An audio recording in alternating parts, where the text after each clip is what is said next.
And a big hello and welcome to the latest edition of the USO MVP, that is military virtual programming, here for your entertainment.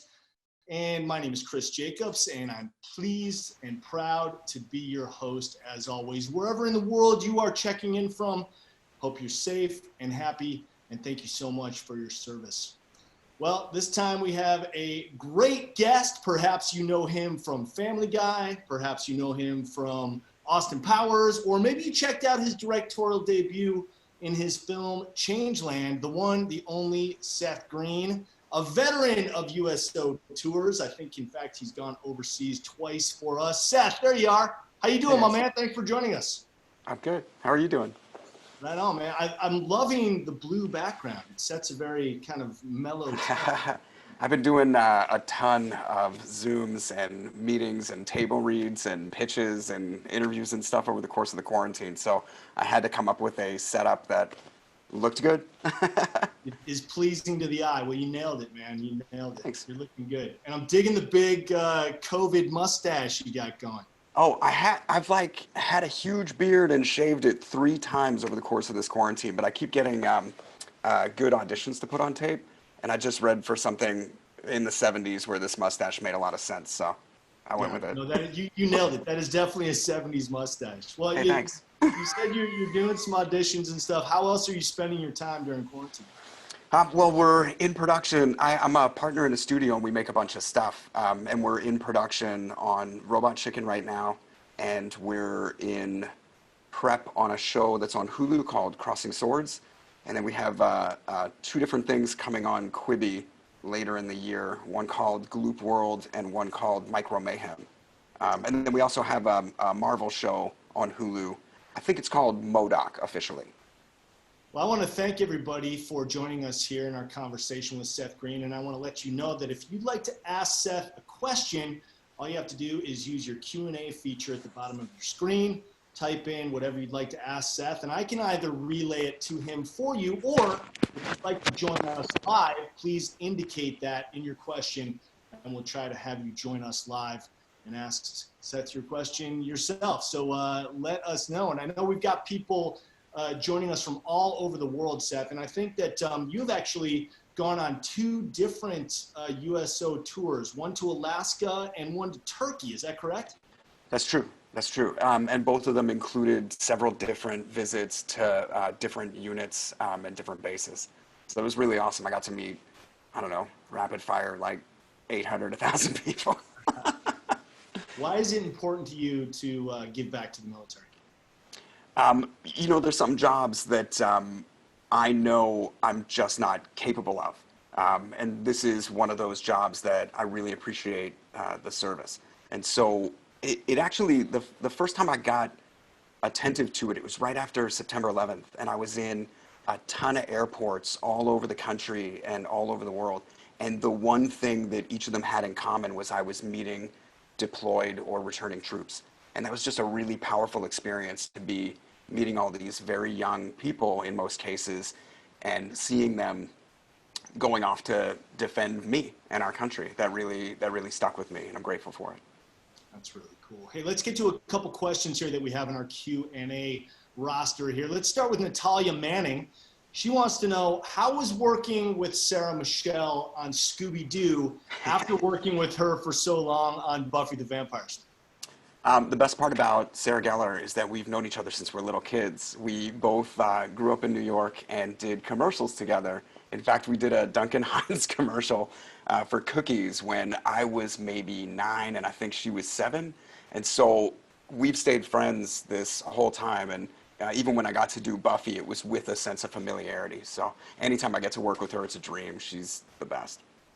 That's really cool. Very cool. I mean, I read in your bio that you've been a working actor essentially since you were 7 years old. So you really don't know a life not in show business. That's pretty amazing. You're in pretty rarefied air, having had such a long career. Oh, thanks. Well, the thing is, like, through being an actor, I've gotten to study all different kinds of jobs or lifestyles. Like my favorite thing as a performer is to be able to sincerely embody a character. And to do that, you have to be able to accurately represent all of the things that they would organically do. So it's not like a parody. You're really like honoring that character and doing some service to them. And so that's fun. But the closest thing I've had to a 9 to 5 is working at this studio running shows where it's like an everyday thing. I'd never had that consistency of crew before because I spent my whole life kind of as a gypsy traveling around doing a movie in one place or another for 2 to 3 months at a time. You rapid fire meet a couple hundred people that are all there to make that project, and then when it's over you may never see them again, or maybe you'll run into the lighting guy or the cinematographer. So this is the closest thing that I've had. That actually is a great little entree to the next question from the Q&A. Tia Bottom would like to know, what character have you played are you most like? I don't. Please don't I say don't know. from Family Guy. No, I don't. Well, I'll say this. I think I bring a little bit of myself to any character that I play, but I don't often see of myself in the characters that I play, and that's kind of the fun of it for me. That puzzle, like really trying to put good information into my performance so that it's both emotionally evocative, but also feels true. Yeah, I just mentioned Chris on Family Guy, and that happens to be my obsession. I'm a huge Oh, really? Marlon fan. I think I've seen every episode of both American Dad and your show Family Guy. And I think one of the greatest inside jokes that I ever heard on Family Guy is when Peter is capping on Chris about Robot Chicken, which is of course the other show that you do. Those are the best. Well, you and Seth must have a great laugh about that. yeah, we've known each other for, I think we met in the end of 97, beginning of 98. He's awesome and he's brilliantly talented. But that whole thing happened because we both got the opportunity to make dedicated Star Wars specials, us for Robot Chicken, and then there were the Family Guy Star Wars specials. But the first one that we got to do, we were in the beginning of production at the same time, which was really exciting. So it meant that we could go back and forth, like I could call and see what gags they were writing, and they could see what we were writing, and that way we wouldn't step on each other's toes or tell the same jokes. And in a lot of cases, it's like, oh, we're telling this trash compactor joke. Oh, but the shape of it is this, so no worries, we won't even crisscross. But ours Robot Chicken beat Family Guy to air by several months just because of the different rates of the animation or the way that they had programmed it. So that became the gag because Robot Chicken had been on the air first, but it was also on this late night Adult Swim broadcast as opposed to this global network Fox. So that was the thing. He's like, yeah, I guess you did it first, but also who cares? That was hilarious. Yeah, I came in, we had already recorded and they built the animatic for the entire episode. And then I came in to do pickups and there was this entire scene with Chris and Peter going back and forth about Robot and Family Guy. It was hilarious. Absolutely love it. So funny. Yeah. Hey, Seth, I want to go live now to our USO facility in Yokosuka, Japan. Oh, wow. If they could activate, there they are right there. Welcome, everybody. Yes. Right on. Yes. Hope you guys are safe and healthy there. And if you guys would just like to step up to the camera and ask Seth your question. But one at a time because of the social distancing. Yeah. Right. Not all at once. That's definitely against the recommendations. Yeah, so whoever's first, please introduce yourself and ask your question of Seth. Hello, Seth. I'm Mike. Hi, Mike. Right. So my question to you is, are you, like, if you could rate your whole career as like an actor and director, kind of like 1 to 10, like what would you rate it? Do you mean like how good do I think I'm doing, or like put things in order? Like how good, like, do you think that you've done over time? You know? Well, I mean, everybody measures success differently. I have been able to stay employed in my chosen profession from the time I was a little kid until into my 40s. So just on an odds basis, I'm doing all right. And I don't really have aspirations to be something that I'm not, right? So I'm not Will Smith. I'm not um, like, I don't know, George Clooney, right? So my best bet is to get to kind of do the work of my favorite heroes, whether that's Pacino or De Niro or even like Richard Jenkins or Stephen Tobolowsky. Like I love all the character actors. Those are my favorite kinds of roles. So just getting to do those kinds of things or be a part of crazy stuff like Family Guy or make something like Robot Chicken that was just an idea between me and some friends and now it's run for 10 seasons. Like that doesn't seem real. So in that sense, I guess I'm doing all right. Hopefully I won't squander it all and flame out in a brutal way. And we'll still be having this conversation in another 20 years.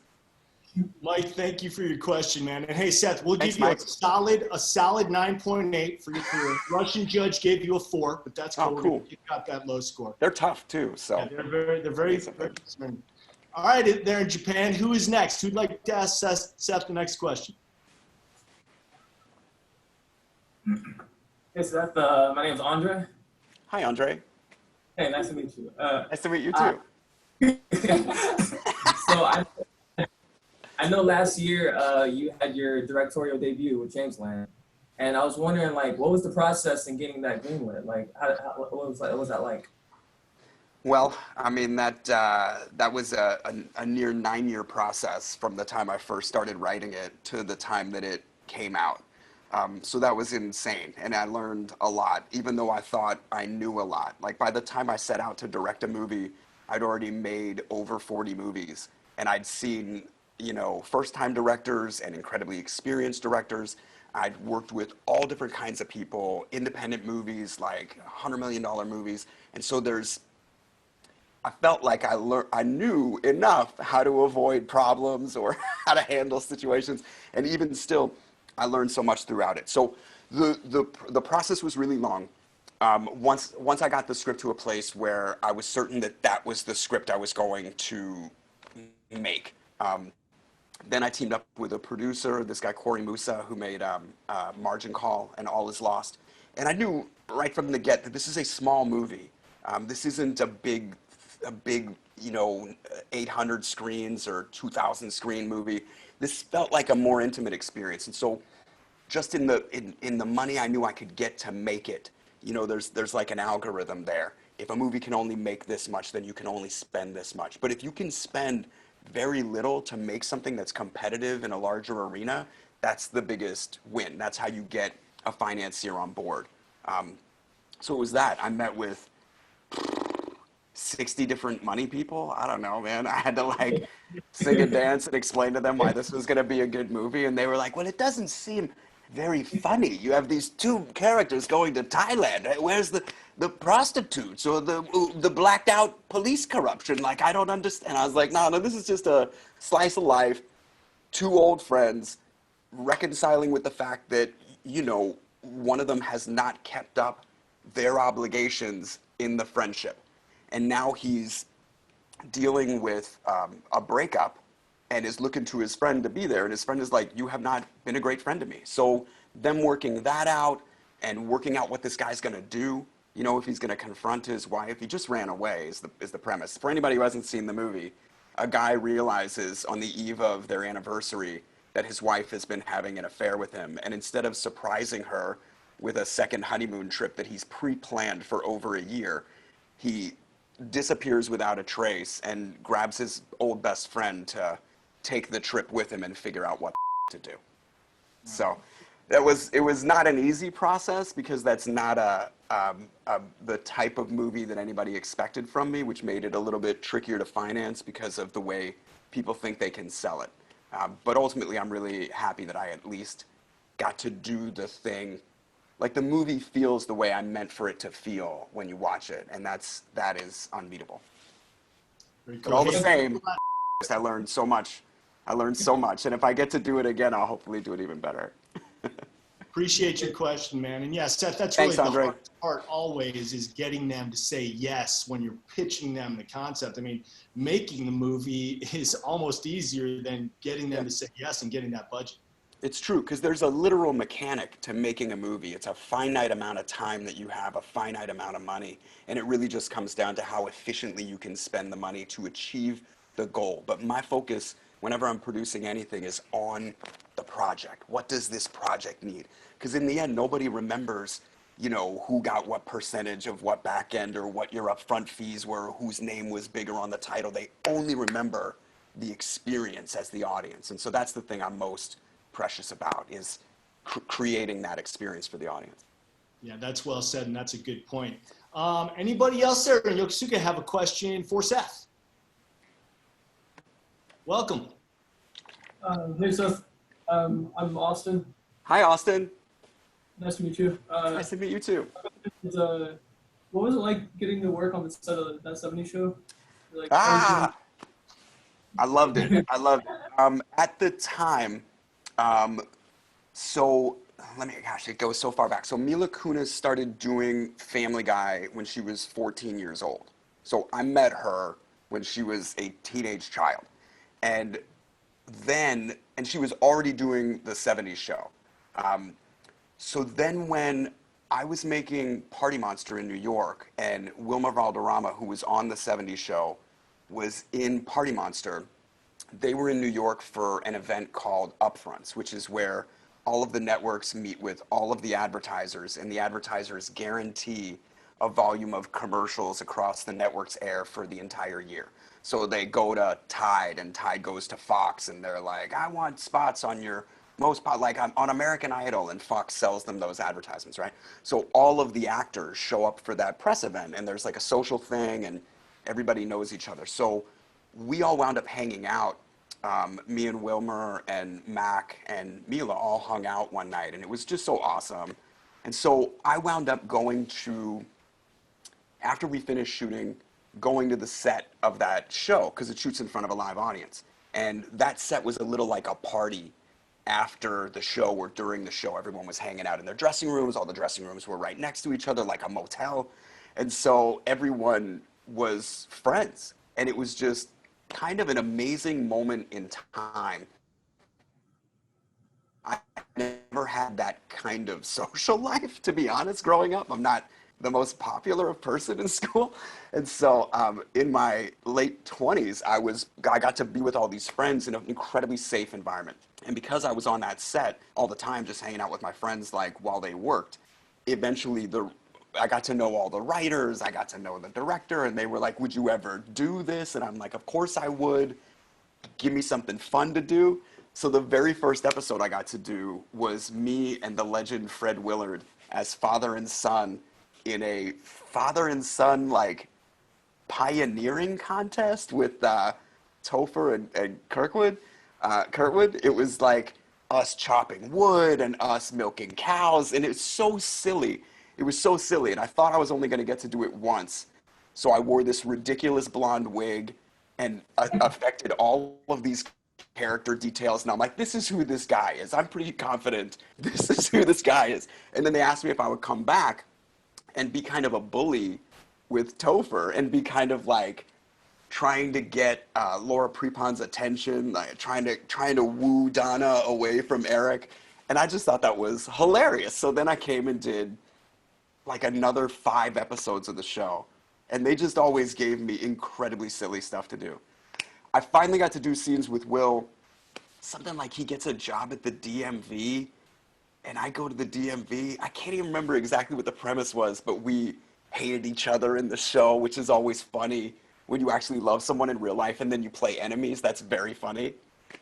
I think the silliest one I got to do, I'm working at a mini golf course, and then I fight with everybody. And it's also hilariously silly because everybody on that show is like over 6 foot, except for Will, who's like 5'9", 5'10". I'm 5'4". So we played that comedy gag over and over and over, like me behind a counter, getting really mad at somebody, and then coming out from behind the thing and being like an entire foot shorter than them, but still intimidating them. It was really fun. That was a blast, man. That's great. Austin, thank you very much for your question, man. We appreciate you. And yeah, you know, Seth, you talked about Mila Kunis. She is so wonderful as the voice of Meg on Family Guy. And Lacey Chabert was the original voice of Meg, but when Mila came on, she really embodied that character of Meg. I mean, she just nails it with her voice. I can't think of anybody else doing that voice.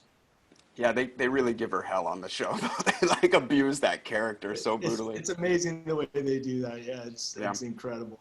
Although does I anybody saw, else? oh, go ahead. Oh, go ahead, Seth. Well, I was going to say there was one episode where Meg finally revolts against the family, and she's like, "I'm not your punching bag. I'm not here for you."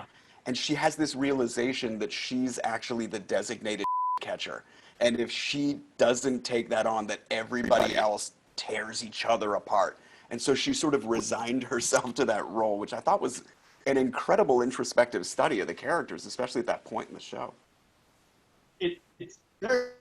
Actually, I love that episode too, because you're right. The whole family turns on each other while Meg is off revolting, and but is able to bring everybody back in the end. Japan USO facility. Let's go back to you guys. Does anybody else have a question for Seth?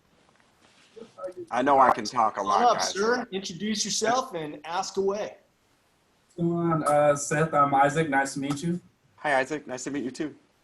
So I guess my question would be, so you worked on numerous amounts of movies, right? From way back in the day, from like Can't Hardly Wait with like, those movies. And you're mainly known for like your comedic movies, obviously, like your roles in like Austin Powers, like you created Robot Chicken, and you're also Chris from Family Guy. So what are those like environments like being around like those like large, how do you want to say, like being around like a Seth MacFarlane, being around like a Beyonce from like Goldmember and stuff like that? What's it like being in those kinds of like environment with these like extremely talented people? Yeah, well, it's twofold really. Like,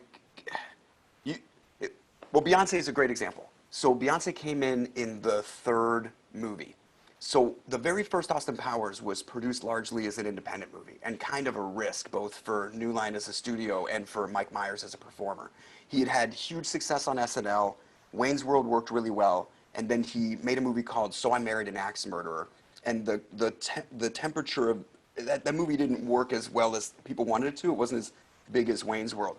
So getting to make Austin Powers was a bit of a challenge. And when the movie came out, it wasn't an instant success. It barely made any money in theaters, and it didn't have a ton of advertising. And so when it came out on DVD, all of a sudden it blew up. Everybody watched it at the same time. And then it was like this foregone conclusion that it would have been successful, but in truth it wasn't that. So when it became successful, and all of a sudden we got a much higher budget to make the second movie, it's still this ragtag group of like theater troupe performers putting on the show, just with way more expensive sets, bigger opportunities for silly comedy. Like you could do more outrageous stuff. So when we made the third one, Beyonce I think was 19 or something crazy like that, and she had already been in Destiny's Child. She's already like clearly a talented person. But Jay Roach, the director of the movie, actually described it perfectly. We all had this awareness that we were seeing this burgeoning superstar. Nobody could anticipate the levels to which she'd rise. Like everybody could say, "Oh my God, this woman is, this lady is really talented," but you couldn't even estimate where she would go. Like I remember when Crazy in Love came out, which like several years after we had made that movie, seeing that video, anytime you see her performing, she's just unbelievable. So it's twofold. One, you get that privilege of seeing them as they're discovering themselves. And then also it just forces you to rise to that level. Like whenever you get to work with incredibly competent people, it pushes you to be more confident, to be more effortless, to not, back down or not try your hardest. That's super cool. It's always awesome, man. I consider it such a privilege to get to make some of the things that I've gotten to make, which have blown up to such insane proportions, or get to go to I got to go to a couple of the Marvel premieres, and they're like I've never even seen it get that big. Like everyone's trying to outdo each other. it's nuts. But I always consider it a privilege to get to participate. Isaac, thank you so much for your question, man. We really appreciate you. And hey, we appreciate all you guys in Japan that are keeping us safe. And we hope you guys stay safe and healthy. Thanks for joining us here. I wish I could give you all a hug. Give you guys a Virtual hugs, gang. Virtual hug. Thank you guys. Hey, Seth, talk a little bit more about Austin Powers and your role as Mike Myers' son, Scott. Was that just a straight audition? Did you know Mike Myers? Did you have an inside track on getting that role? Because like I said, I can't think of anybody else playing it. Well, thanks, man. I just auditioned. I actually put an audition on tape. It just happened to coincide with when I was living in San Diego, making a play. The only play I'd ever done, and it's this really intense David Mamet play called American Buffalo. It's 3 actors in the whole play, and I played this character who's probably a drug addict, but definitely shady, really unpredictable and irresponsible that one of the guys takes a liking to. And I spent, a full month rehearsing the thing, which I had never done before. I'd never had that experience of working on the same material for over a month. And then we put on 42 performances of it. So I was probably about 21. So really steeped in pursuit of a craft that I'd already spent the whole first part of my life studying. And I felt, very pretentious probably about acting in general, and was really attacking anything from this place of depth of character and what's the root of this and why am I saying this? Why am I doing so much thought was going into it at that point. So I couldn't be in LA for the auditions. And then I got word that they hadn't found who they wanted and would I put it on tape. So I just put it on tape, but what Jay Roach said was that my take on it was different than what anybody else did. And so I don't know how to speak to that except that was where I was coming from. And I always say that to actors, just take a chance, have your own opinion. That's what people actually respond to. And if you're not right for the part, you're not right for it. But don't outthink yourself. What do they want? What should I do here? It's just do what makes sense to you. That whenever I've succeeded, it's because of that. So I approached it from a really dramatic perspective. And even though I could clearly see it was a comedy, I thought what made it funniest was if my character was sincerely upset, right? So you've got this dynamic between a father who is an evil dictator terrorist and all of his minions who think he's awesome, and this, adversary who is equally ridiculous. And I was just trying to play it from, if I'm this kid who's never known his father, who essentially grew up in a lab with a bunch of technicians and doctors. He's never had a basic experience with family dynamics or any of that. I thought that was a real fun way to play a super sullen, full of angst, very angry, but hurting person, a person who is desperate for any of that emotional connection, especially with his father. And, I watched a ton of Springer, and you see all these kids show up with their hair dyed and all these piercings, and they're mad at their parents. And I just thought that was hilarious. And the more sincere I played it, the more dead straight, I can't even believe what you're doing, Dad. What are you talking about? The funnier it got, because it just drove Mike to be even weirder and even sillier. That was the fun for me. I always felt like I was in a drama while everybody else is in a comedy. And that's kind of the secret to that character, is that he's really in a lot of pain. It totally worked. And the monologue that Mike gives in the therapy session with Carrie Fisher about meat helmets and summers in Rangoon, luge lessons, that is one of my favorite bits of dialogue that I've ever heard. I mean, absolutely hilarious. Seth, I want to get to another live question now. This one is coming from Natalia. She is in Fort Meade, Maryland. Natalia, if you could join us, please, on video. We'd love to hear your question for Seth. There you are. Welcome, Natalia. Hi, Natalia. This is Evangeline, my daughter. She actually is Hi, one with a Evangeline. question for you. Oh yeah, let's hear it. Go ahead. Go ahead. She's shy. She wants feel to you. know what it was like being in a Scooby-Doo movie because she loved the Scooby-Doo movie you were in.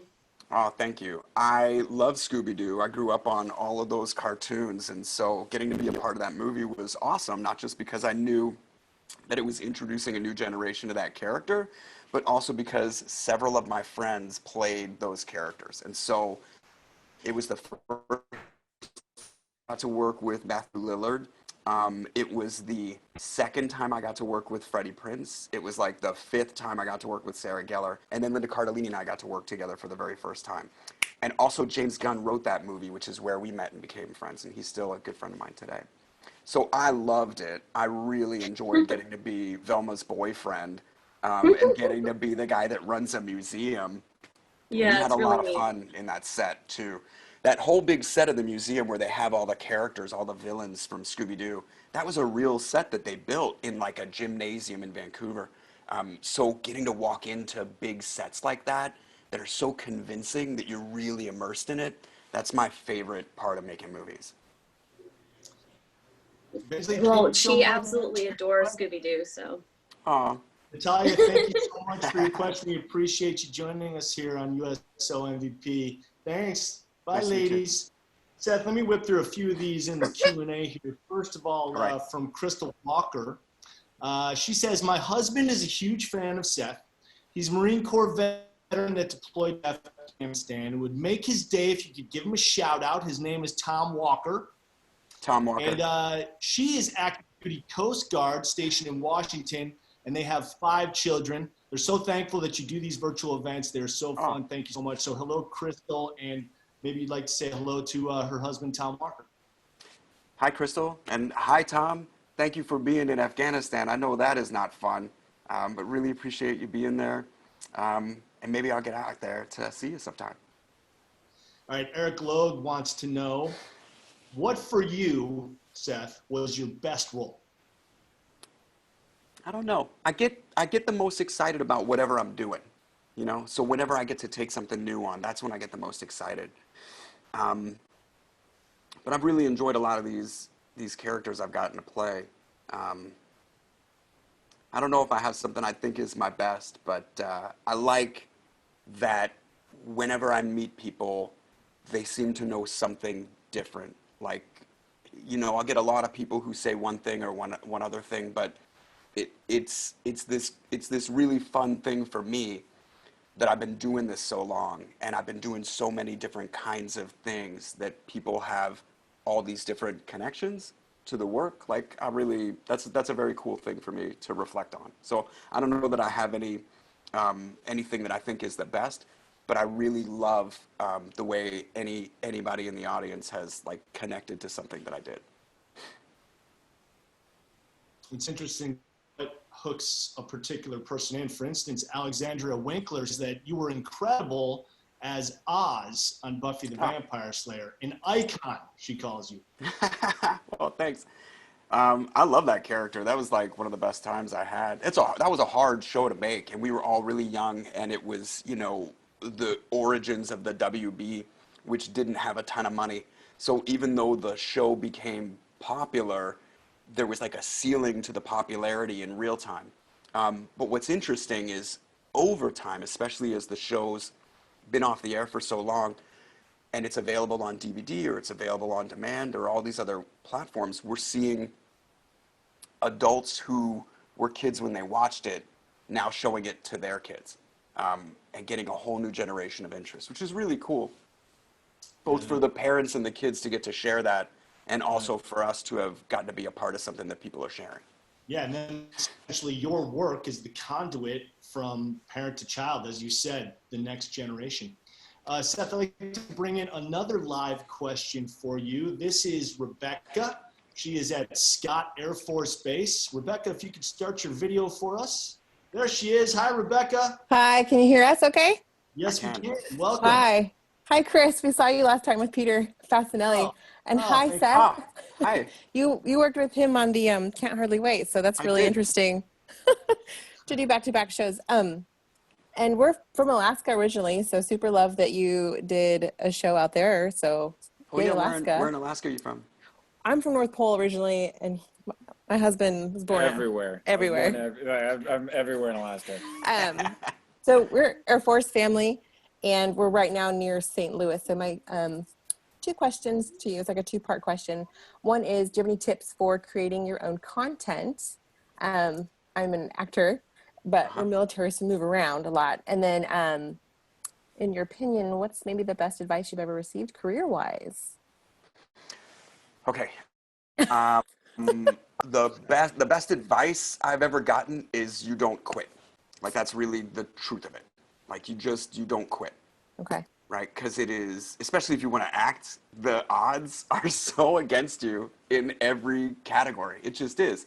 Because so many people want to do it, and there's only so many opportunities.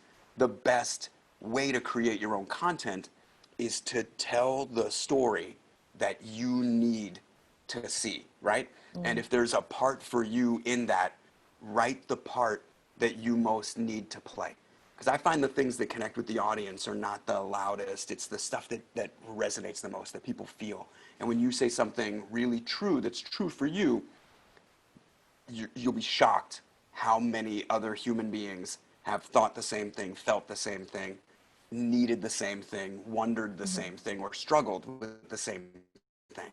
So if you want to create your own content, don't trust anybody but yourself. You know, I mean, take help if other people know more, but no one is going to know better than you what you need to create.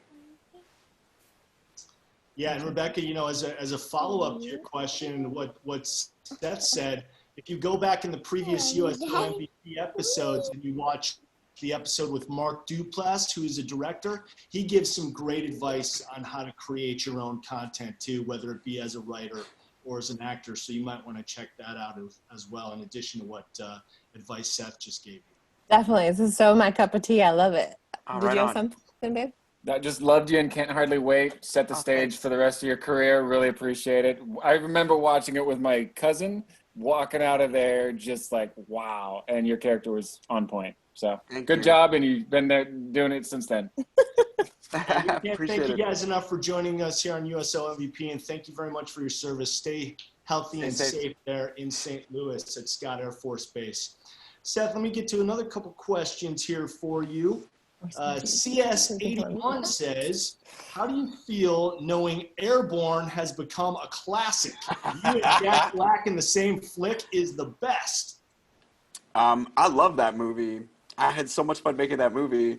I had just turned 18 years old, and I lived in a hotel in Cincinnati for 3 months with all of Team Rollerblade and the rest of the performers that were making the movie. So we dominated like 40 or 50 rooms in this hotel, probably more because of the crew that had traveled there. And we just had the best time because we were all teenagers. Like, I don't think anybody, it was between like 16 and 22, everybody in the movie.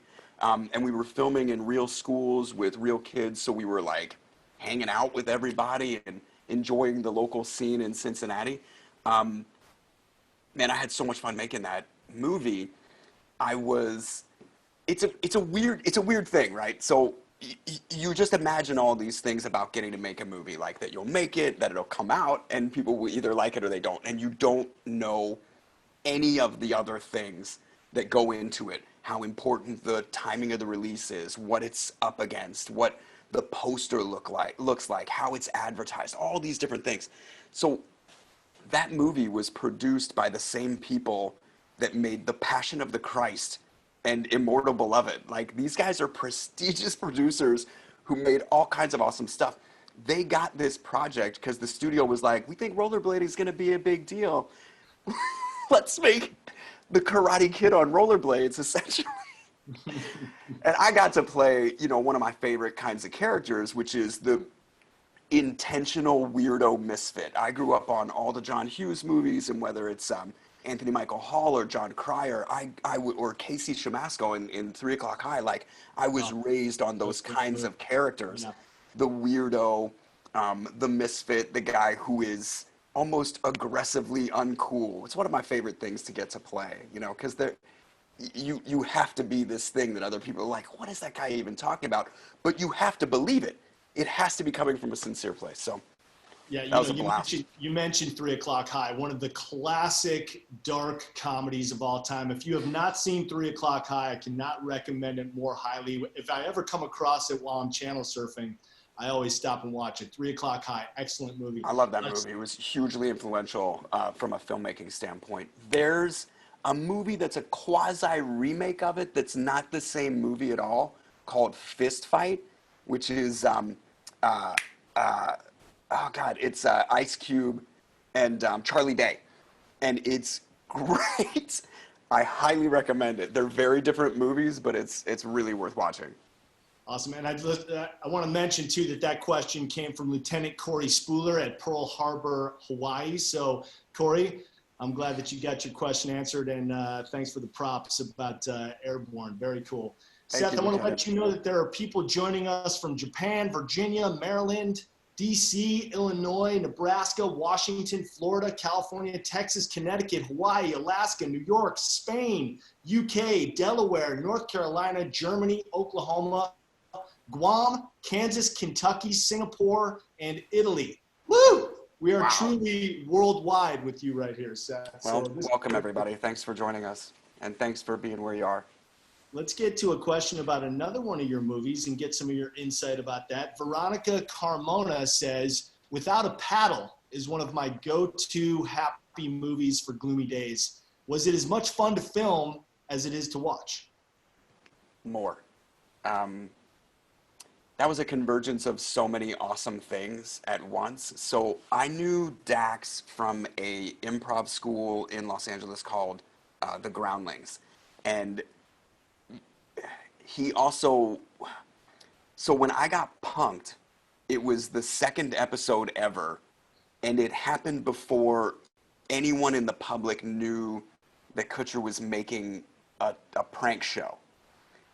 So Dax was a part of the team that punked me, and you have to understand, when you watch the episode of Punked, you feel like you're watching a prank, and so you're in on the joke.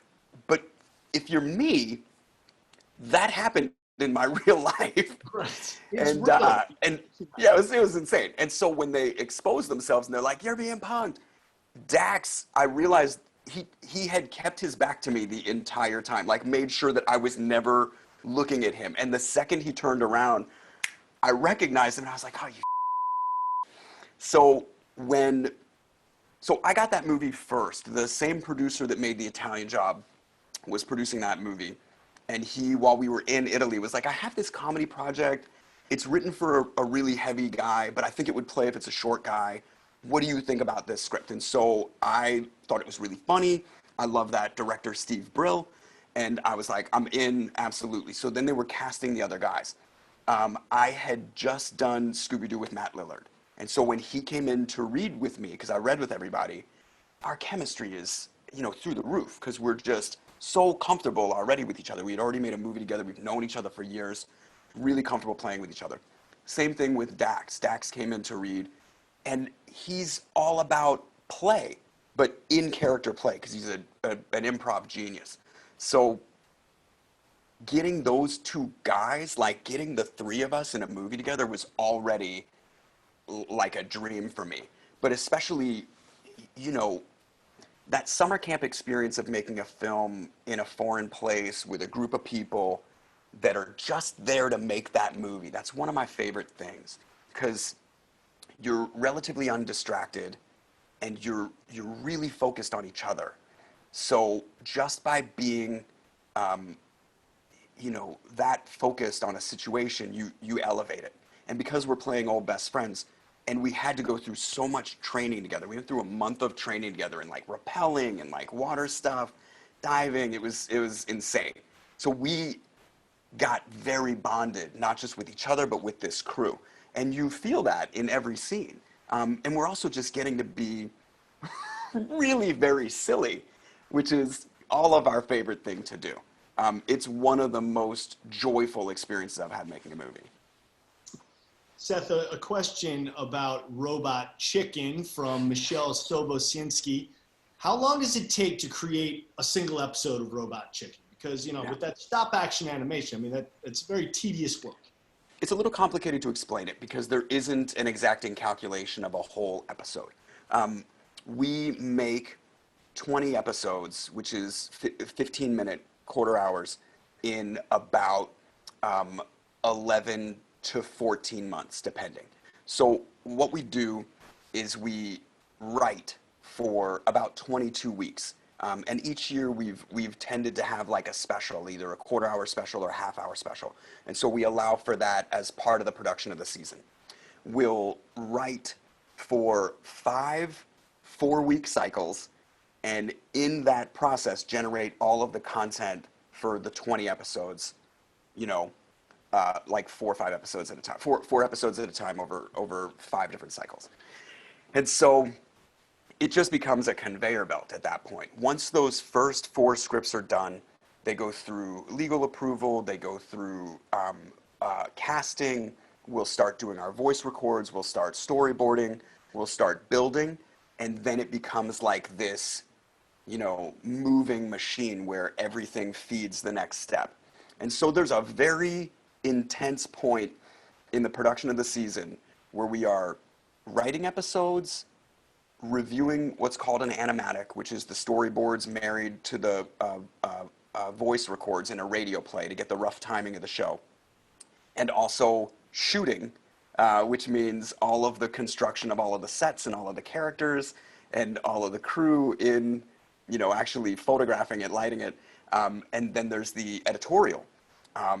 So you have to cut the picture together into the final thing. And then there's several steps after the editorial, which is like your mixing or your color timing. So there's no real easy answer. We'll do each of those sections for a defined period of weeks, and then there's massive periods of overlap over the course of production. It is a lot. I can tell you that. It is a volume of effort by over 100 people to get it done episode by episode.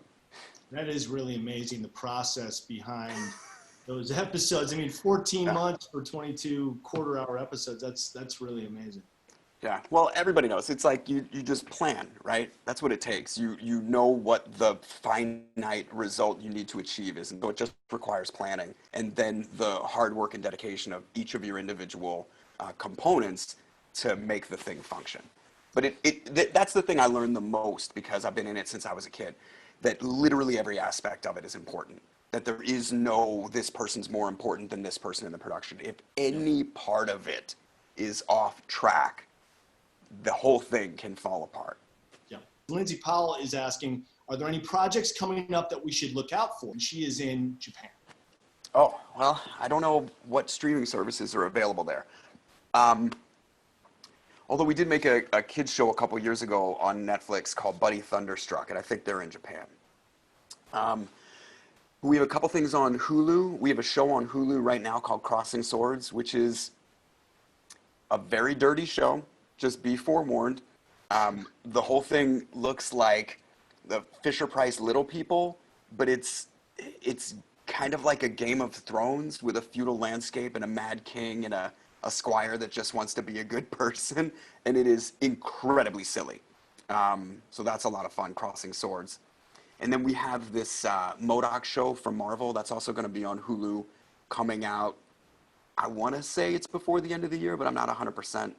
And then Gloop World and Micro Mayhem, which are both on Quibi, I think premiere next month. So I'm super excited about that. And then the thing that I'm working on the most, I don't even know if it's been announced yet, but my everyday has been on this project. We're making a all new, brand new, original stop motion holiday special for broadcast on Fox. And the plan right now is for 21, like November of 21. Cool. I'm really excited about that. I've always wanted to get to make a stop motion holiday special and put a spin on that, and make some kind of, you know, you're hopeful that it's the type of thing that people return to every holiday, that they want to watch it again and again. Sure. Okay, good. Well, that's a great answer to that question about projects to look out for. I want to ask you a question about your, well, my favorite project that you do, and maybe the one that you're most known for, of course, is Family Guy. You know, because it's animated, you guys are able to tackle subjects that you probably could not talk about in a comedic manner on a live action show. Yeah.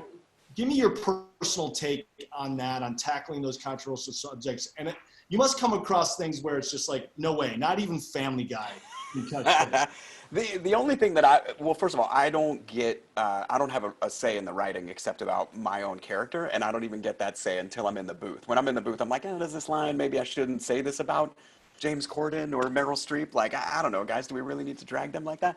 And then, but with the social stuff, I think that comes from, you know, the show's been on the air like 20 years. That's bananas. And over time, it's just got to continue to evolve. And so when it first came on the air, it was really revolutionary because it was just at the beginning of this trend of nostalgic self-reflection, right? So looking back at the 80s and saying, weren't the 80s crazy? Do you remember this commercial? That was weird. Do you remember that educational show? Were those people all on drugs? Like, just even positing those questions was a brand new idea. And so you can only carry that for so long. You can be reflective of pop, but because the lead time between writing it and putting it on the air is so long, there's some ideas that just expire. So Family Guy has been incredible, I think, especially in the last several years, of continuing to reinvent what the stories are that they're telling while never betraying the like root persona of the show. It still feels just as strange or silly or dangerous or hilarious, right? So I love that. I can't even tell you guys, I wanted that job so bad. I was going through the press junket for Can't Hardly Wait when I got that script. And Charlie Korsmo, who's in Can't Hardly Wait, came to stay at my apartment because he was living in another city so that we could do the press junket together and he didn't have to stay in a hotel. And we hung out that whole week, and I read that script and I was like, God, this is just one of the funniest things. I would love to be on this show. And he was the one, because we had spent the whole week, you know, you just like, you're hanging out with a buddy, you get in a rhythm of doing silly comedy. Sure. We had become fixated on the idea that the character Buffalo Bill from the movie Silence of the Lambs doing any other job but what he was doing. Like you start out just doing that imitation with each other where you're like, take the lotion and push it in the basket, right? You start there. And then it became that Buffalo Bill working at KFC where he's like, do you want medium fries with upcharge for a family meal? Like that. And it was just killing us. So he was the one who was like, you should just do that in the audition. Just do that. Just do Buffalo Bill in this audition. I was like, I don't even think that makes sense. So when I went in to do the audition, I read it first because they had the drawing. And, you know, if you look at Chris, he's got that blonde hair and earring, like the hat. He's a big kid. And everybody was coming in doing surfer dude stuff. And so even the way it's written, he's like, all right, dad, yeah, like fight the machine, dad. And so I did a version like that. And then they were like, do you want to do anything else? And I was like, my buddy and I have just been running this gag. Can I just try this because it's so silly? And I did it, and they loved it, and that became this character. So that's why I always say, if you're a performer, try that weird thing. Try that, whatever you, just like, try it. Just try it. There's no harm in like really taking a risk, especially as a performer. Yeah, you know, that's great advice, because I think that when young actors go into an audition, a lot of times they're trying to be what they think the people auditioning them want to see. But what they want to see is what you have that's unique. So if you have something that's unique about yourself, that's what's gold. That's what nobody else has, and that's what they will cast if they see that in you. So that's great advice. Really, really bring out what makes you unique as opposed to you trying to give them what you think they want to see. Yeah, and don't take any of it personally, because Correct. 99.9% of the time it's rejection. Absolutely. You know what? You spoke a little bit about Can't Hardly Wait too, and I hope that answered the question from Colleen Braun, who wanted to hear more about your experience in making Can't Hardly Wait. So Colleen, I hope that answered your question. I want to get to a question from Elliot Howell, who is a 17-year-old from Quantico, Virginia, and he would like to know, which do you find more interesting or fun to do in voice work, video games or Robot Chicken? It's a similar type of challenge. With Robot Chicken, I usually get a wider variety of characters to attempt. Although my partner and I joke about it, because like over the 15 years we've been making this show, it's almost like I've exhausted every potential octave that I could perform, and like there's no new voices anybody's gonna hear, but I still try, if I hear something funny or if I hear a particular accent, to mimic it, because that's, I don't know, it's kind of like just what I do organically. But where the real difference between doing animated voiceover and video games is just the sheer volume of work that you do at a single time. So I've done a Call of Duty series of DLC, and I did 3 Mass Effect games. With every one of those games, each one of them, I had a series of 4-hour records. That doesn't seem like a lot, but when you spend 4 hours several times for any of those different volumes, going through every possible tree of potential for the user, right? You're the user going through the experience, depending on what choice you make. And Mass Effect was huge about that, giving you all of these potentially divergent paths. You have to just say everything. And it's, you know, from the most subtle of like, Shepard's really busting my balls, to the most extreme, oh my God, they've breached the hull, right? And you have to commit to all of it. So doing the video games really tears you up, and especially the Call of Duty ones, because I did 10 different 4-hour records, individual 4-hour records, and then like 2 hours of pickups for every one of those 4-hour records in a year. And you just over a period of like 8 or 9 months, I was shredding my voice. And because I was trying to do Call of Duty and Robot Chicken and Family Guy, and at the time I was doing Teenage Mutant Ninja Turtles too, all in the same week, let alone sometimes in the same day, I was like, this is unsustainable. I've gotta take better care of myself and pace out these challenges a little more so I don't burn out. Wow. That said, I love getting to be a part of games like that. Mass Effect, you have this incredible opportunity as a performer to have a one-sided, very intimate experience with your audience, because it's a single person playing this epic scope game where, especially in Mass Effect, my character was the main consistency. I'm the pilot. So whether you're, you know, this leader or that leader or whichever other character you decide to play, I'm the non-player character, right? So I'm in it all, and I really appreciate You're in that. every scene. What's that? You're in every scene. Kind of. I'm in all of the experiences. So no matter who the user is, no matter where they are, no matter what race, gender, ethnicity, religious background, none of that matters. They have the experience that they have with us, our characters in the game. And when I've gotten to meet people who have played all 3 games and played them several times and run down all the options, they've spent a volume of time with me that is almost overwhelming, right? But as a performer, just being able to give someone that depth of an entertainment experience, that's such a gift. So I really dig it, even though it nearly kills me. Well, we're glad you're doing it, Seth, and we're very glad that you joined us here on USO MVP. This hour has flown by. Really appreciate you joining. Man. I want to give you the last couple minutes to offer some words of support and encouragement to all of the troops who are joining us. Well, it's a privilege to get to talk to you. And like I said before, you're all doing jobs that I know I'm incapable of. And my gratitude for your service is infinite. And I really